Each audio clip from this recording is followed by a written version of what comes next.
Good afternoon and welcome to our Tuesday Tailgate Talk. My name is Asa Good, Associate Director of the Center for Food and Agricultural Business. I am really excited to introduce our speakers, panel, whatever you want to call it for today. Probably some familiar faces for many of you. Dr. Mike Boehlje has joined us along with the Halversons from Black Gold Farms. And I am going to turn it over to Dr. Boehlje to introduce our guests and get us started today. Well, thank you very much, Asa, and it's a real pleasure to be with you. And glad to have everybody along with us. And I'm particularly pleased to have the chance to facilitate this conversation, sit at the table with the Halversons, and I think you're going to enjoy the discussion. And let me at the first here, before we get started with that discussion, rather than me trying to do everything to introduce people and get it all wrong, what I'm going to do is have them move through introductions individually very quickly, if we could, and then we can start the conversation. So, Greg, why don't you start, and then we'll have Eric and then Leah make just a comment or two as well, just to introduce themselves. Greg? Okay, well, thanks, Mike. First of all, thanks much for giving us the opportunity. This is going to be fun. I'm Gregg Halverson. Presently, I am the chairman of the board of Black Gold Farms. Black Gold is a potato production company from North Dakota, and I will give you a little more in-depth rundown of kind of our business and so forth in a minute, but just suffice to say that love to be with my friends from Purdue. Thank you for the opportunity. All right, I'm Eric Halverson. I took over as CEO of Black Gold Farms on Dad's 65th birthday, which is approaching 6 years ago now. So I'm the middle child. I have an older brother, and Leah, who you'll meet here in a second. I live here in Grand Forks. I went to North Dakota State University for ag and biosystems engineering, and came right back to the farm after that, and have enjoyed my time starting out being more technically focused into the gears and into the electronics, and now obviously much more just on running the business. So thanks for the opportunity to come here and visit, and I'm excited about the discussion for the day. And Leah? Yep, and as per usual, last but not least, I'm Leah. I'm the youngest out of all of the Halversons. I took a little different path in my agricultural Black Gold journey. Right after college, I worked for an ad agency for a few years, and Black Gold was my client as Black Gold grew, and having a bigger, broader brand messages for agriculture became more important. I sat down with my dad and my brothers, and I said, you guys need somebody full-time to manage this messaging and some branding. And so we felt the time was right, where the door opened up for me to come back to the farm. And so for a few years, I was the marketing director, as well as worked on the sales side. And then the last year and a half or so, I started my own company, 10 Acre Marketing. And so it's full circle. Black Gold Farms is my client once again. And so I'm working on, except for we have a little bit better communication now, and I have a little bit more meat in the game. So from a marketing and branding perspective, so I work with a lot of other farming and agriculture organizations, but of course, Black Gold's my best and most important client. Great, good. So let's go back to Greg a second here, and just have you give us just a thumbnail sketch of Black Gold Farms, and tell us a little bit about where you are right now, and maybe a little bit about how you got there. Okay, I'll start with a little bit of a history lesson. And the story of Black Gold really started in 1928. 1928 was the first year my grandfather, by the name of Leah Halverson, started growing potatoes in the Red River Valley. He actually grew 10 acres of potatoes. You can see where Leah's little advertising firm called 10 Acre Marketing, where the name for that came from. But at any rate, my grandfather grew 10 acres of potatoes. They were seed potatoes. And that was kind of a little bit of a side business for him. My grandfather came to the little town of Forest River, where I was born and raised in the Red River Valley of North Dakota. And he came in there as a banker, as a teller of a little bank. And wouldn't you know it, he even in those days, not every loan was a good loan, and he wound up with some land in the 20s. Well, what do you do with land in the Red River Valley of North Dakota in the 20s? Well, he kind of thought a little bit out of the box and grew these 10 acres of potatoes. Well, to make a long story short, grandfather had one son, my dad, his name was Jack, who went to high school, went to college, came back from college. Well, he didn't come back from college. He was drafted out of the during college. Went into at that time it was the U.S. Air Corps, which is now the Air Force. Was in there for a few years and came back to farm. And that was in the mid 40s. And about that time, he switched from seed potatoes to what we now call table stock potatoes. Those are the ones you buy at the grocery store and so forth. And as it wasn't all slick and cool and easy back then either. We complain now from time to time, but in 1950, I was really young then, like really, really young then. But he had a fairly nice potato storage. It was an underground cellar at that time. And long story short, it burned to the ground. So what do you do when your whole livelihood burns to the ground? Well, you build another one, which is what he did, and built a new storage along with a wash plant and grew that business. Well, along came the 1950s, and it became hard to source enough people for that for that wash plant, and also the processed potato business was growing at that time. French fries was growing. There was McDonald's that was coming of age in the what we call the QSRs now, as well as the potato chip business. So we kind of pivoted at that time and started growing many more chips or potatoes for chips and French fries. Well, as Dad kind of continued to grow the farm, I got back from college in 1971, and as Eric said, I also went to North Dakota State, and I was a little different. I was in animal science. The reason I was in animal science is I loved Angus cattle, and we started Angus cattle in 1965 when I was in high school. But some of you might ask the question to yourselves, well, where does the name Black Gold come from? Well, in a nutshell, basically, when I was a high school kid, my dad had a friend actually that was in the advertising business, much like what Leah does now, and we were talking branding. And I was giving him this idea of growing some Angus cattle, and he said, that's fine, but he said, you need to have a kind of a catchy name for your farm. You need to have something that's memorable, something that's easy to spell, and something that's easy to say. And so we came up with Black Gold. And the reason Black Gold is what it is for those of you that haven't been in the Red River Valley, this is the blackest, richest soil in the world in this old glacial lake bed, which is what the Red River Valley is. Therefore, it's black, of course. We also raised Angus cattle. Well, you know what they're all about, being from many of you from Indiana, black hide. The gold represented the color of the skin of the Kennebec potatoes we grew at that time, as well as what we hoped the relative value of those cattle would be. And we've been Black Gold ever since, and there's been quite a bit of brand equity attached to that, and we're really proud of that. So at any rate, I came back home in 1971, continued to grow potatoes and Angus cattle. Well, we got into the mid 80s, and some of you anyway, remember what happened in the mid 80s. The farm thing kind of throttled back. Well, it throttled back in the Red River Valley too. Make a long story short, we had a dispersion of our Angus cattle in 1985. So at that point, we sold the cattle. Well, what do you do next? Well, we had another plan up our sleeve, and that was raising potatoes, continuing our potato production, but not in North Dakota.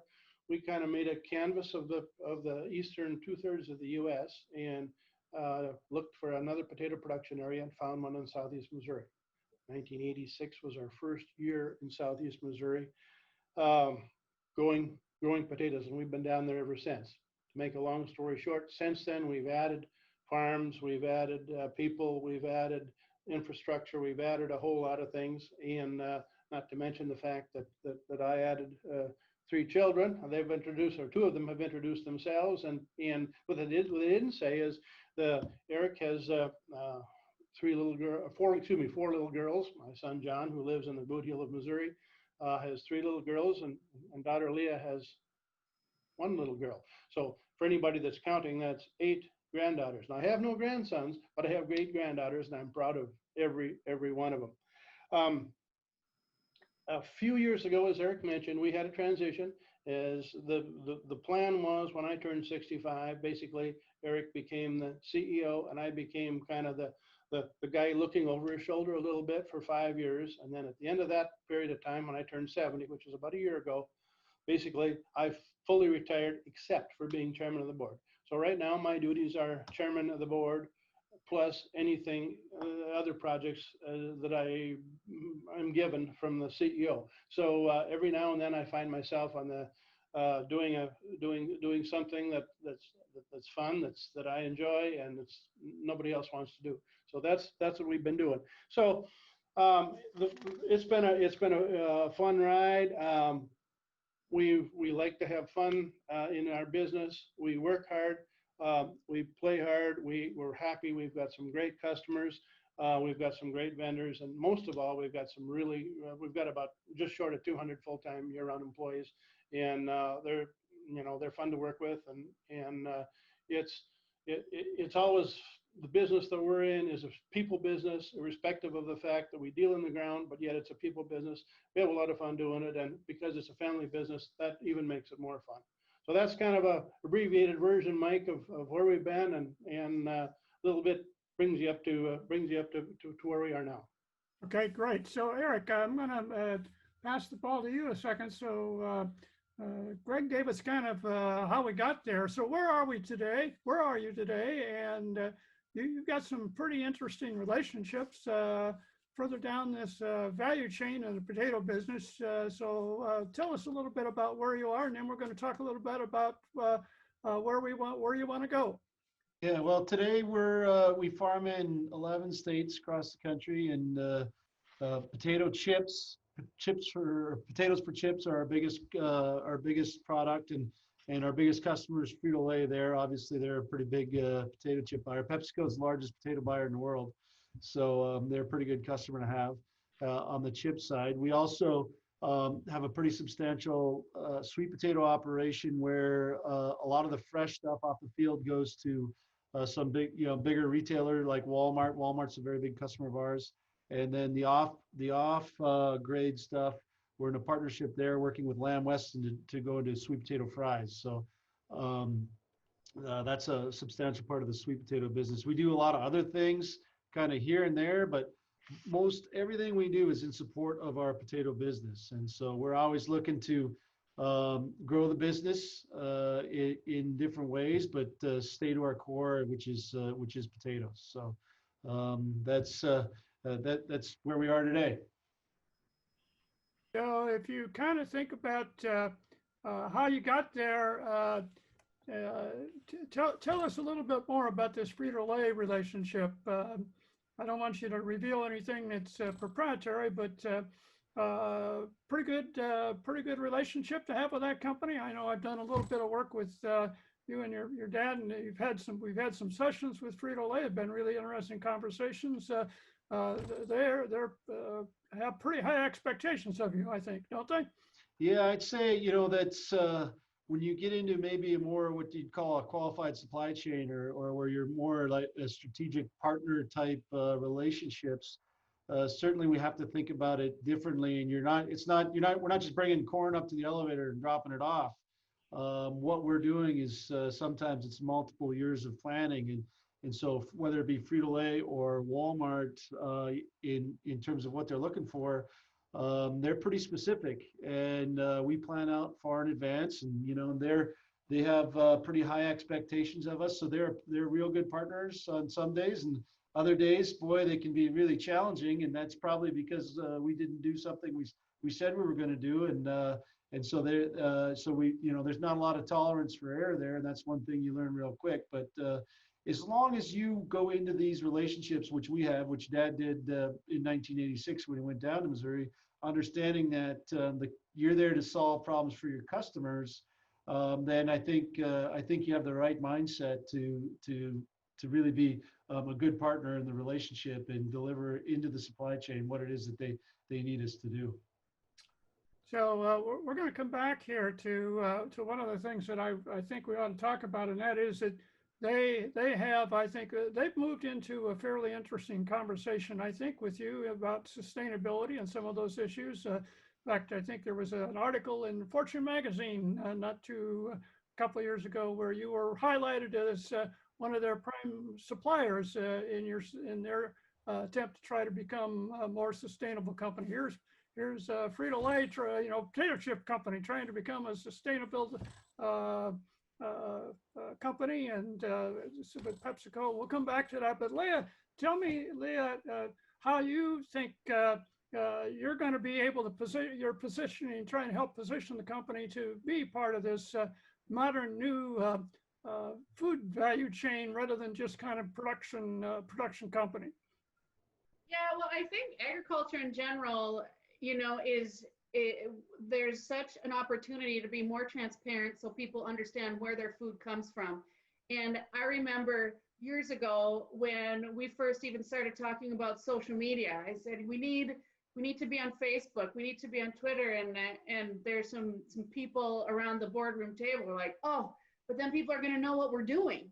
And then, but we don't need to tell everything. They're going to know what we're doing, or nobody cares. And boy, fast forward, 10, 15 years, it's one of our most important things that we do is telling that story of where these potatoes come from.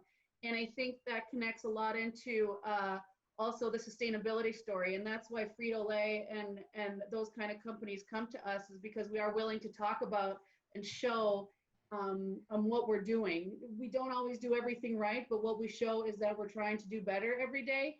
And I think that can really elevate or enhance agriculture in general's brand. But what we've been able to do is narrow down and focus what Black Gold Farms does in terms of sustainability and how we farm and why we farm. Why do we grow in so many states?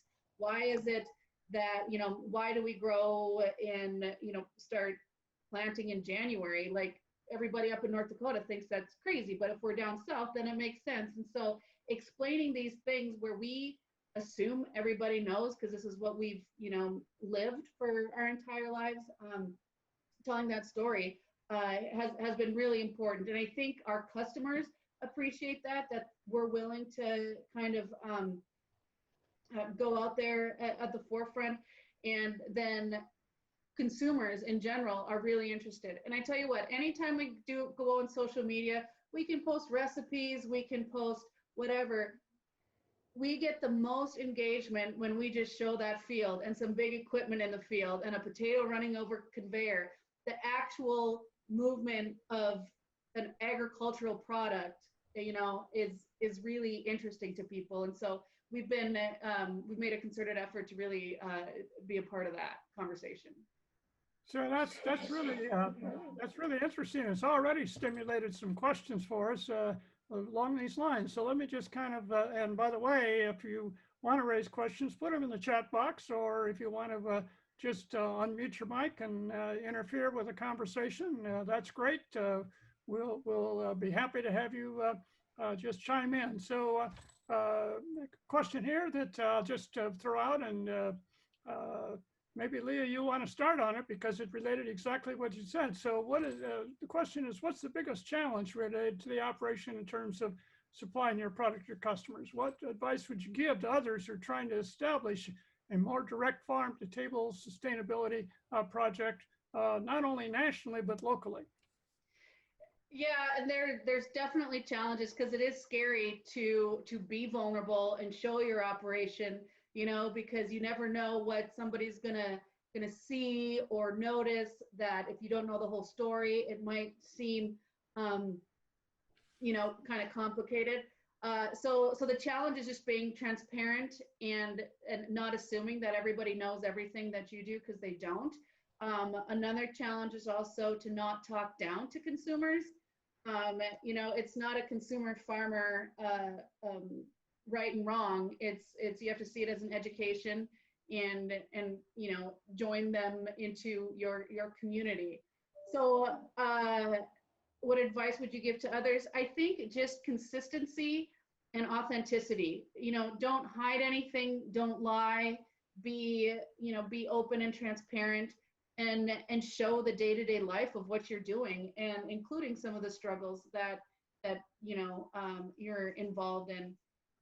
And to establish a more direct farm to table sustainability project, I go local, and again, don't overthink it. Some stuff that we do is Dad talked about, all of his granddaughters, show them eating potatoes. So to be vulnerable and authentic, look, we feed our family what we grow. It's not Right. scary. It's not crazy. We love what we do. We love to eat what we grow. You don't have to overcomplicate it, and consumers and customers will see right through it if you do the smoke and mirrors and fancy it up. So I think just being authentic and open and transparent and consistent in your messaging. So Greg or Eric, you got any additional points you want to add there? Yeah, I guess one thing I would add, so what are some of the biggest challenges for to deliver to your customer? Then that's especially when you talk about the sustainability aspect of things, is that it's a minefield out there, and you have to pay more attention to how your customers behave versus what they say, because there can be a real big disconnect, and if you're not careful, you can go down a path where you spend a lot of money where they don't really assign a value to that. It's nice if you go to your customer and say, hey, how about I do this for you? And they will say, oh yeah, sure, sounds great. But unless you really are clear about what kind of value that brings to the table and how that might come back to you, you could be in for a rude awakening. So big customers like a Frito-Lay or like a Walmart, in terms of sustainability, are always thinking about how does this increase productivity, and the activities that we engage in, by and large, should increase productivity, i.e., reduce the overall input costs, and that's sustainability. So there are other things we can do, on the periphery of that, but I think that as by and large, Leah said not to overthink it, and that's just right. Don't overthink it. Number one thing to be sustainable and to help your customers is to do a better job of what you're doing already. Okay, so a key part of sustainability is having the productivity and the efficiency to be able to deliver to them at a competitive cost and a high quality product. Yep. Yeah, yep. That's a very key major part to it, because they're not folks. We have a lot of really good competitors out there that are doing a lot of the same things we are. So I think that what we've learned is that the real value gain is increased sales. It's not, but there has to be value to the supply chain. Customers aren't just going to write a check out for things just because. There's got to be real value there. And again, we look at that as increased sales as well as one of those components, how we extract value from our sustainability story. Yep. Okay. So let's leverage in a little bit different way on this. If you kind of think about kind of 10 years down the road, what do you kind of see as the major challenges as well as the opportunities you're going to have? Is it going to be is the potato business a mature business, and you're going to have to kind of think about trying to get in? You are in sweet potatoes. You're in. Maybe you ought to get back to beef. How about that, Greg? Should you get back to beef? I mean, tell me a little bit about where you see Black Gold being 5 to 7 years down the road in terms of what you're going to be doing and how you're going to be doing it. Yeah, well, a couple of things right off the bat. Number one, in order for us to be sustainable, we need to continue to grow. I think one of our mantras and one of our core competencies is continuing to grow. Now, the catch is we probably won't be growing in the same way we are now. I don't know if it'll be adding another state or two, or if it'll be building another storage, or if it'll be further processing the potatoes. There's lots of different things. Eric said earlier about, we try to be a solution to our customers' problems. Now, and we really try to do that. And I would guess that, we'll continue to add solutions. My guess is that our business will continue to consolidate in terms of players in the business. My guess is there'll be on the other end of the, on the other end of the chain, that will continue to consolidate. We have a whole lot, or we have vastly fewer customers today than we did 30 years ago. That's just the way it is. There's also vastly fewer customers, growers than there were 30 years ago. And then in the middle of that, there's fewer vendors. There's fewer chemical folks. There's fewer fertilizer folks. There's fewer nut and bolt salesmen. I mean, everything we do, we have to be really careful that we are extremely efficient at. And we need to continue to work on our efficiency. We're working at some things now that will alleviate labor is a big deal now, and we have to work diligently and at being as efficient as we possibly can when it comes to labor. Labor has to be high quality. It has to be well trained, and hopefully we treat our labor like their family, and in most cases it's a win-win situation. Labor is a big deal, and that kind of feeds right back into that whole sustainability message as well, because it's the people that, the people with the black gold jacket and cap on that go to the grocery store that have our logo on are the ones that help spread the word, and that's part of that branding that we all work on every day, and that all kind of fits back into sustainability and then back to our customers. So there's, it's kind of a crazy circle, but it sure works that way. Yep. So Gregg, and Eric, you mentioned the possibility of maybe different locations. We've got actually a couple of people on the program here that are online that are from Canada. What about moving internationally into production? Do you have international production locations? If not, are you thinking about that? I'll answer that. We live 70 miles from Canada now, and we can't get across the border, so probably isn't going to happen for a while. On the other hand, we're absolutely not scared of going across the border. As a matter of fact, as you're aware, Mike, we did grow potatoes in the People's Republic of China about 12, 14 years ago now, and it was really a wonderful experience. And again, that was a deal where PepsiCo, which is the parent company of Frito-Lay, asked us, could we help them, because they had a problem in Inner Mongolia, which is where we were. And so I spent a lot of time in China, and it was really a good experience. And we were there. We grew one crop there, about 1,000 acres of potatoes, and we had our issues. I mean, every day there was another problem that we had to solve. But it taught us that you kind of put your MacGyver hat on, and you kind of figure things out. They wanted us to continue to grow in China, and we said, tell you what, the political thing was getting a little bit wonky then in China, and this was during the time of SARS was just coming in China, and we said, I don't know if we want to do that. How about we just help advise? So it was interesting. There was a World Potato Congress in China about 4 or 5, 6 years ago. So we went back, and we actually went back on the farm we were at. This would have been 14 years ago or something like that. And they were still using a lot of the same SOPs that we had. They were using a lot of the same equipment that we had brought over there and so forth. And we even had some of the same people. They treated us like absolute royalty. And so it was a kind of a fun experience. Now, your question was, would we do that again? Well, I don't know if we would or not. We'd sure look at it. Growth can happen in a lot of different ways, and sometimes when you're not looking for it, that's when the opportunities pop up. So yeah.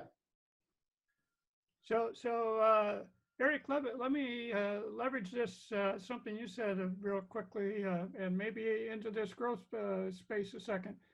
Some people talk about one way to grow is to grow further down the chain or further across the chain, or rather than just kind of staying in kind of quote the potato business and related businesses, kind of moving into other stages of the value chain.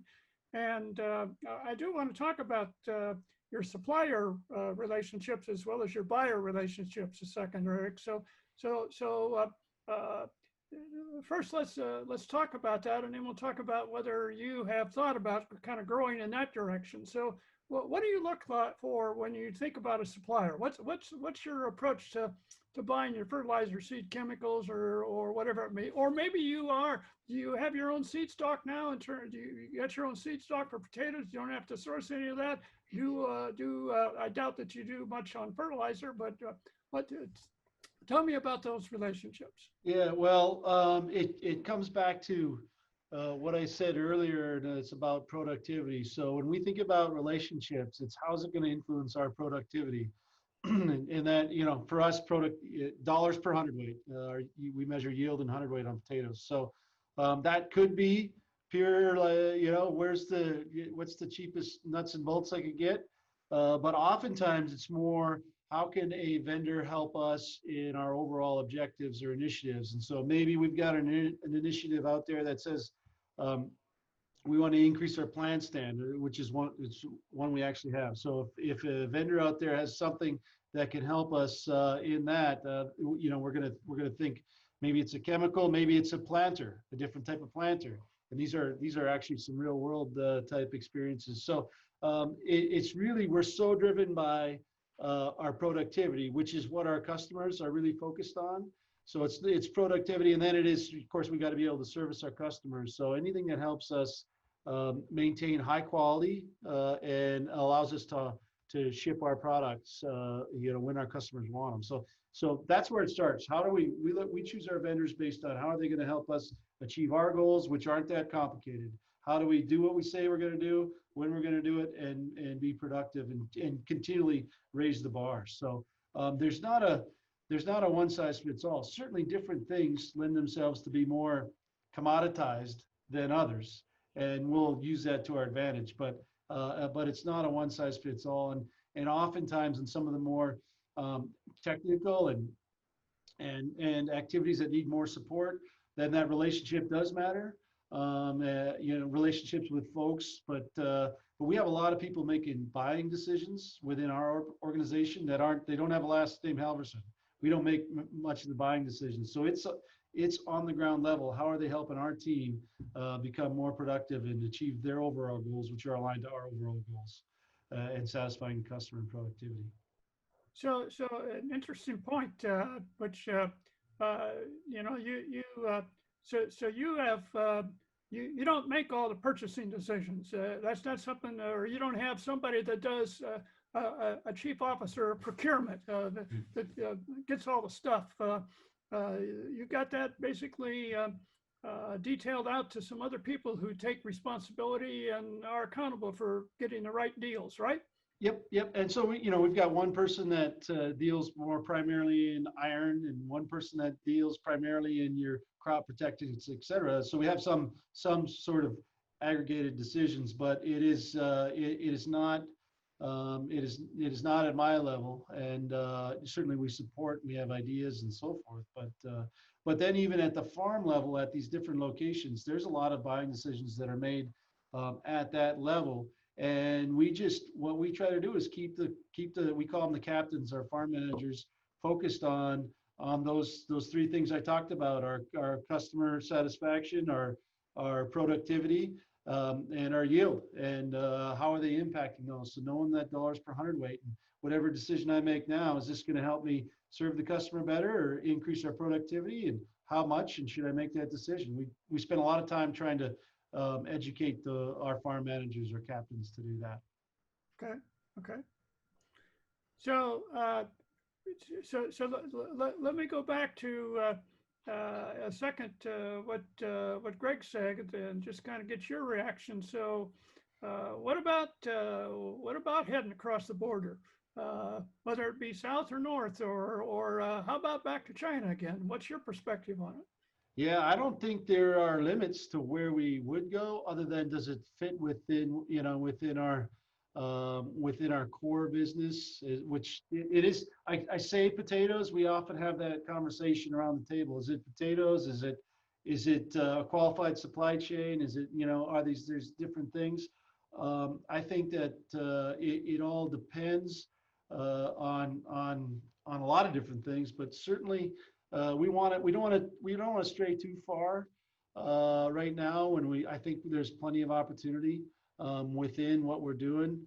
Do we go up and down the value chain, as you asked? Do we get a little bit deeper into some of the processing? I mean, we'll look at anything that helps us grow more potatoes. And I think that it's something that we talk about. I don't think we're overly we're out there saying we need to go make our own potato chips, because I don't think our largest customer would like that very much, and we don't want to burn bridges that way.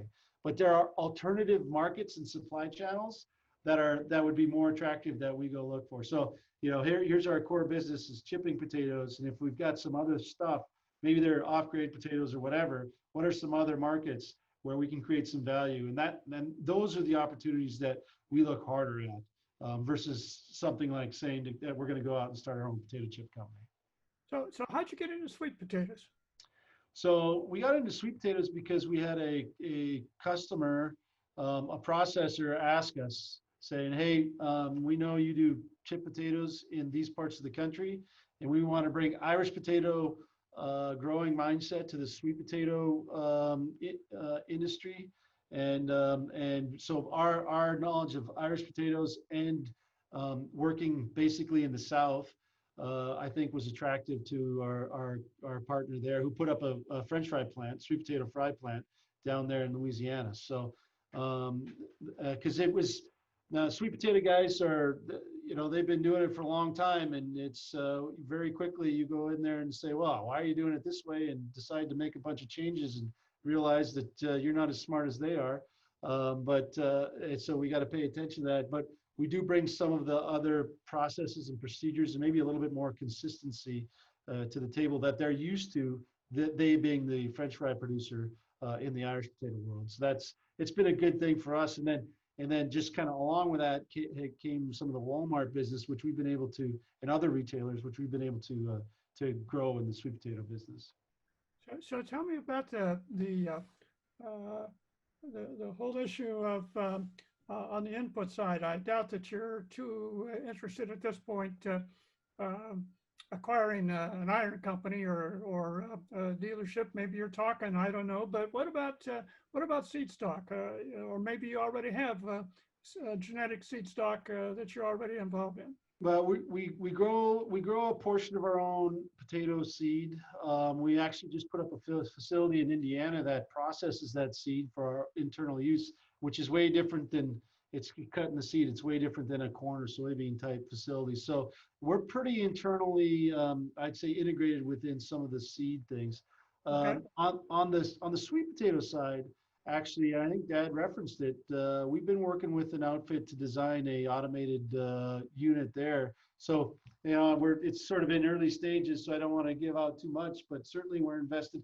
And that's a strategic decision in that there's a lot fewer acres. So, your typical big iron guys aren't really going to be paying much attention to that. So it's on us to go out there. If we want to make advancements in innovation, it's on us to go out there and make the investments to do so. So we've engaged some engineering folks.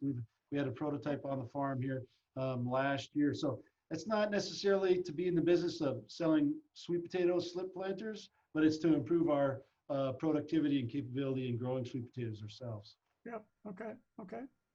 So Leah, let me come back to in this same conversation. You brought in kind of an additional dimension to the organization in terms of kind of the marketing side, and so are you also involved? And you're also involved in a number of other types of parts of the business. So what's the opportunity? And you've got now some additional promotional activities that you're involved in. You said beyond Black Gold, is that right? Yeah, it's kind of I think within our family we have a little bit of that entrepreneurial bug in us.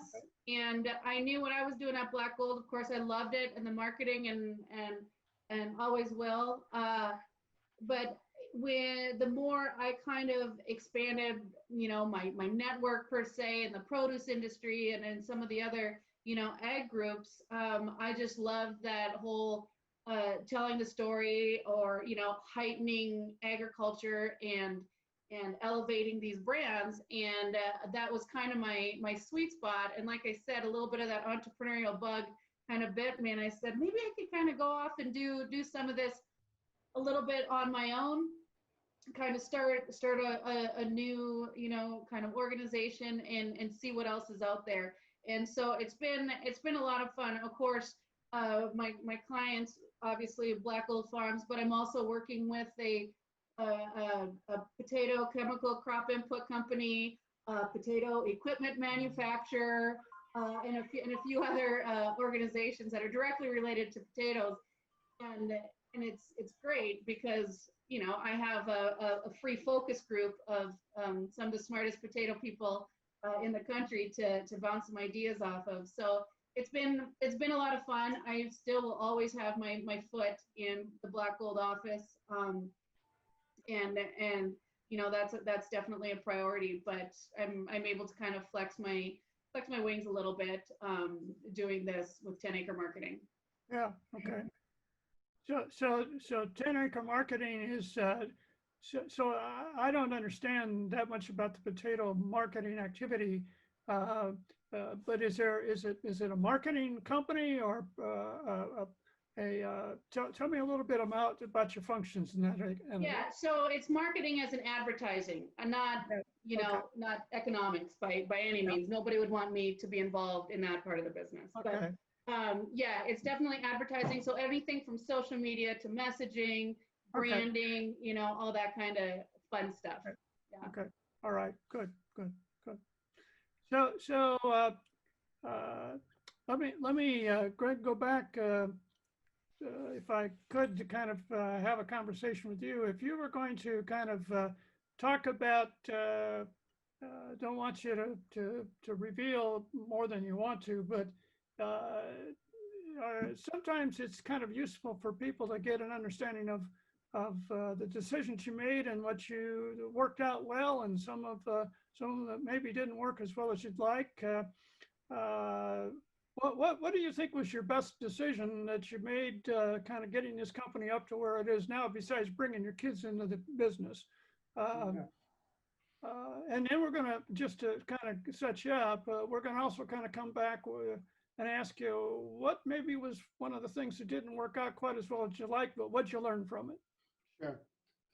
Well, first of all, I think in any business continuum, there are what we call inflection points. And inflection points are maybe a little bit academic, but they're there. And when things happen in your life or in the life of the business, when you have to pivot or change, things can either work out good or they can work out bad, or of course somewhere in between.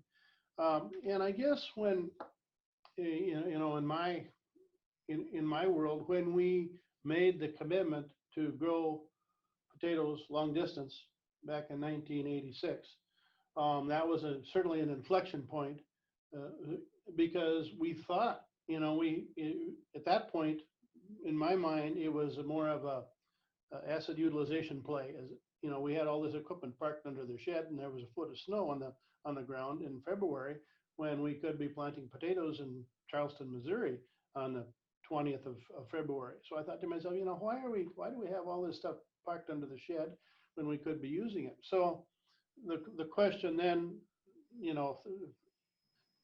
it goes from a thought to then, oh my God, now what all do we have to do? We need capital, we need people, we need seed, we need blah, blah, blah, time and effort. At that point, my kids were all fairly young, and I had a wife that that we talked about it. And we said, yeah, let's do it. So I guess and then we had to have a little bit of capital. So I'll quick story. I went to the bank and had a little conversation with the banker when we were having, like I say, this was in the mid 80s and things were not necessarily flush anyway. And I needed a few dollars to put this crop in the ground in southeast Missouri. And I'll never forget, Charlie put his finger in my chest and he said, let me tell you something, Greg. He said, if you can't see all your fields from your back porch, you're farming too far away from home. This is after I asked him for some money to farm 1,600 miles from home. So make a long story short, we made it happen. And I mean, it's a matter of kind of expanding your mind just a little bit. I think that first year we didn't do very well down there. We did okay, enough to give us enough intelligence to know that we needed to change. If we could just change a couple things, we could do really well. And it's been that way, not every time, but every year. But in general, it's been a good spot for us.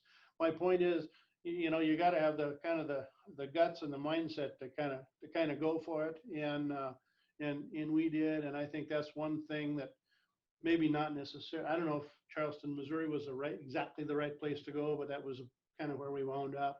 And it's turned out very well. And it's because of that we had customers asking us, oh, hey, can you grow some potatoes for us in Texas or Florida or wherever? Now, to your other question, we've if you look at our map now, there's a dozen or so farms on there. Well, if we were to put a map up with a dot showing every place we tried, there would be a heck of a lot more than a dozen spots in there, because we've tried a few spots where we've kind of gone into and backed out of. And part of the reason for that, well, sometimes it was just a bad choice. And other times it was the industry has changed. So as technology changes and as innovation happens, transportation has really changed things. We've had to kind of recognize that and change along with it. So those are kind of two examples of right or wrong, good or bad. So I'm going to actually now ask the kind of the same question of Eric. He hasn't had quite the same length of time to have these really, really big breakthrough opportunities, or maybe stumble as much or have a problem or it didn't work out as well. But Eric, can you give me some idea of what you think? And I'm thinking a little bit more forward now. I mean, what about this sweet potato opportunity and expanding it much more dramatically? Or is there something else that you've got on your mind that you think, or is it just get into more chipping activity? Well, so first of all, Mike, I've said in my short going on 6 years, I've been responsible for the best and the worst year of Black Hole Farms. So I guess okay. I could take both pieces of that. And you know what? It's like every year there's a new up and down records and this and that. And one of the things that you take from that is that nothing is a straight line, right?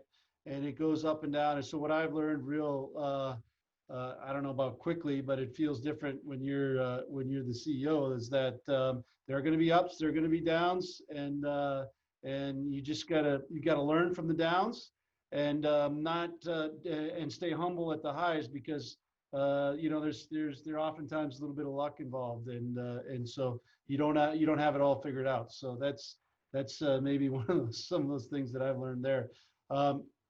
We, like as Dad mentioned, it is a concerted strategy for us to grow the business, because we believe, I fully believe, and this is the inherited part that Leah talked about, that if you're not growing, you're dying, and growth is relevance, and if you're growing, people want to work with you, customers want to work with you, vendors want to work with you, and your employees are excited to be on the team. So we absolutely want to continue to grow the business, and so we feel like there's opportunity in the chip deal, but it's a much more mature industry than say sweet potatoes. So certainly we're looking hard at sweet potatoes.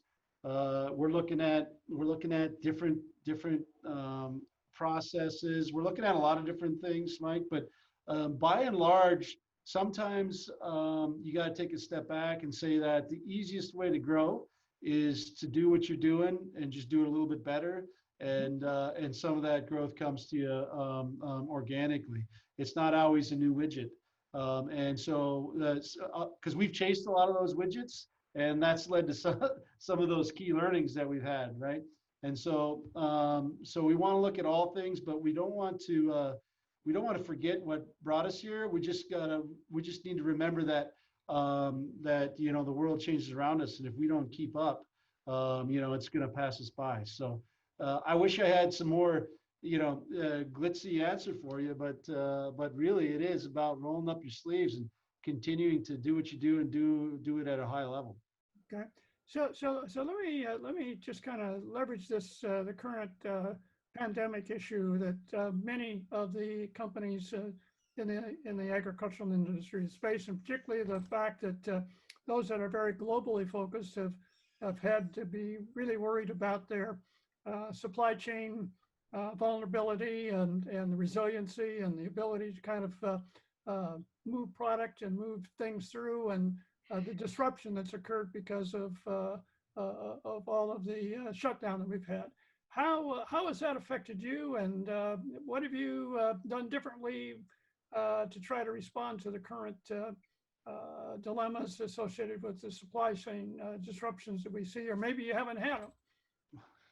We've certainly had them, and we've had to do a lot of different things. So there's a lot of layers to that question, all from starting with the supply chain early on in the pandemic, during the pantry loading portion of things, where a lot of our stuff goes into retail, whether it be chips or off the field fresh potatoes.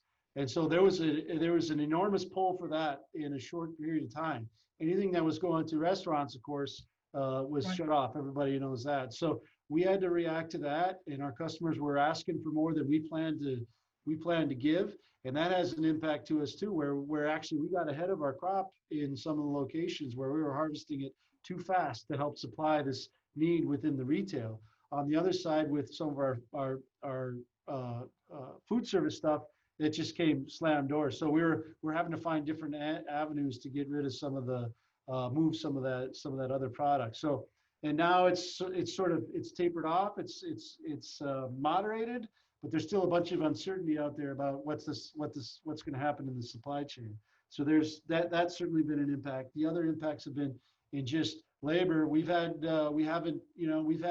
issues internally at different locations with with the virus. It's certainly impacted our operations and us having to react to that and learn and be proactive and just doing all the things that we have to do to keep the team safe, which includes stopping operations for some times. And then there's, and even ahead of that, then there's all the things you do, early on, and we continue to do to try to be proactive in maintaining a healthy and safe work environment. There's a lot of costs and headaches and things that go into that. And then finally, another impact is that we're a multi-site operation that depends on, I'll say, experts to go and support different operations. And then there was a long period of time there where we weren't traveling at all. So we had to learn how to support teams in ways that we weren't used to, which would be get on an airplane and go get boots on the ground. So virtual, we had to get better with some data. We had to get better with pictures and just describing what was going on. And we weren't perfect in any of it, but certainly we've learned how to do things differently. Been forced to do things differently. Much of which I'm sure will be will make us better farmers moving forward. Yep. Okay. So I don't know if we've got any more questions from the. I'm looking at the chat box here. I don't see anything showing up there.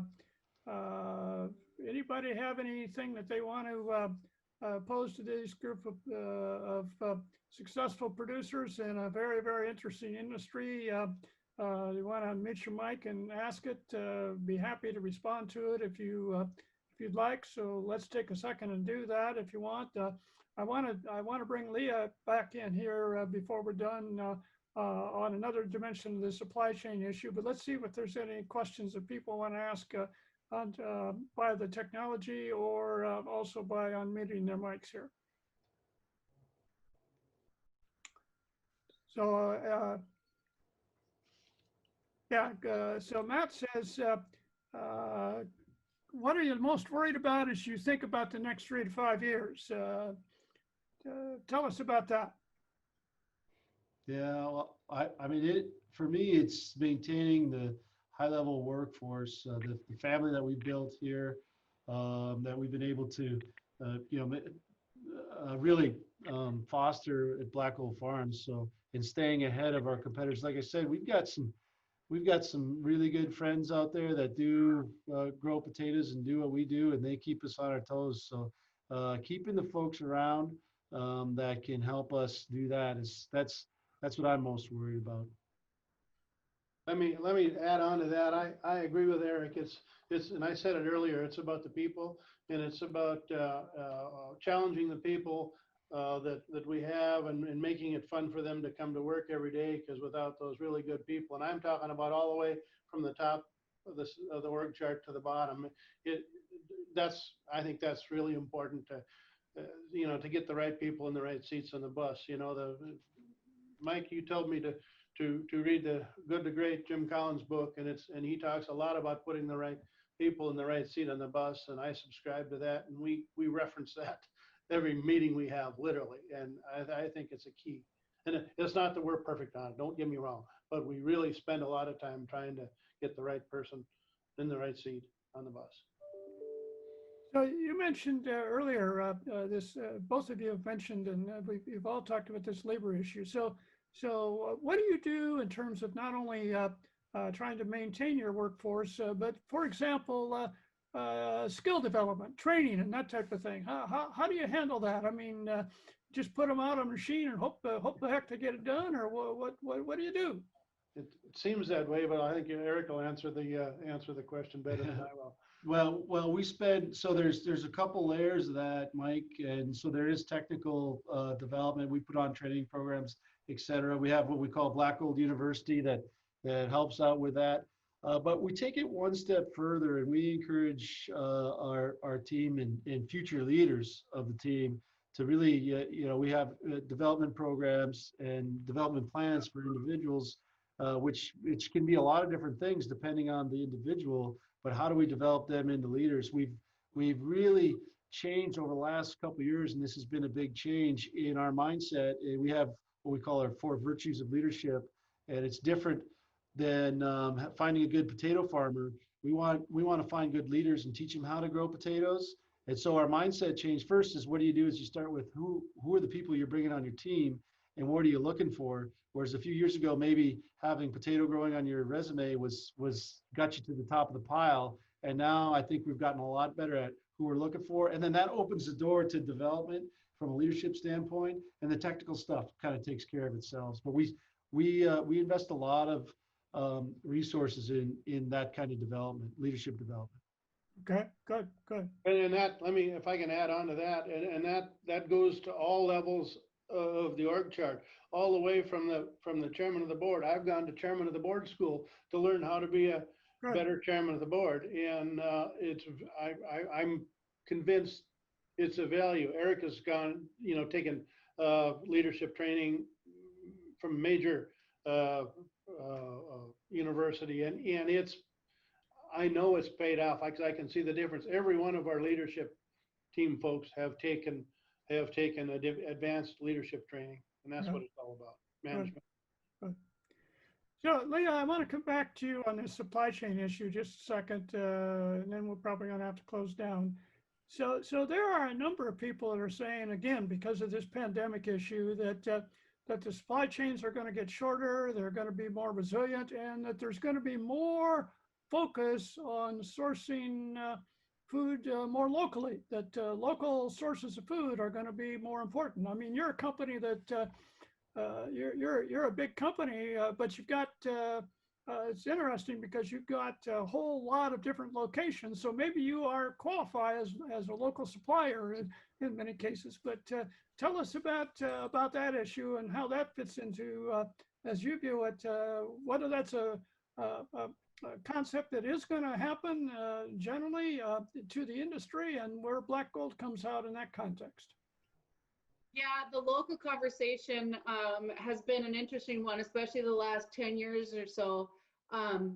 You know, it used to be just hammering home, and we would showcase where we were growing and locally grown potatoes.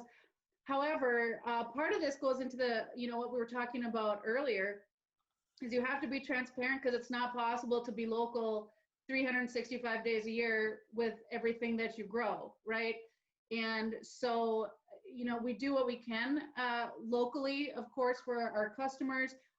Again, supply chain and logistics, we're from a black gold perspective, we're starting to figure out how to, you know, lengthen some seasons with potatoes near our customers, so it's local. But that's more for efficiency's sake than branding's sake, than branding and that kind of message.